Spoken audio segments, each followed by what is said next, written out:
আজি মই বনাবলৈ লৈছোঁ এৰি পলু যিটো ৰঙা ৰঙা কালাৰ হৈছে সেইটো এৰি পলু পুৰা সম্পূৰ্ণ পকি গৈছে য়েলো আৰু ব্লু থকাখিনি বৰ ভালকৈ পকা নাই এনেকুৱাকৈ খালে বাৰু বেছি টেষ্ট লাগে পলুখিনি এতিয়া মই গৰম পানী উতলাম কাৰণ কেলে বস্তুটো মাৰি ল'ব লাগিব এয়া গৰম পানী দিয়া হৈ গ'ল এতিয়া মই পলুখিনি টুকুৰা কৰি লৈছোঁ কাৰণ তেতিয়া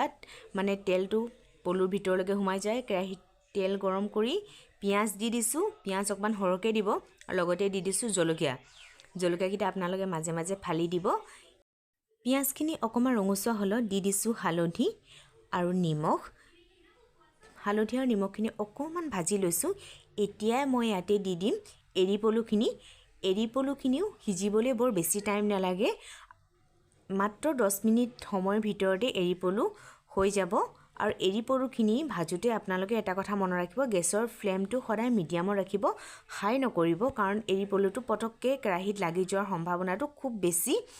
আৰু এয়া 10 মিনিটৰ পিছত মোৰ পলু ফ্ৰাই হৈ গ'ল আৰু এয়া হৈছে মোৰ পলু ৰেডি হৈ গ'ল আপোনালোকে যদি খোৱা নাই পলু ফ্ৰাই কৰি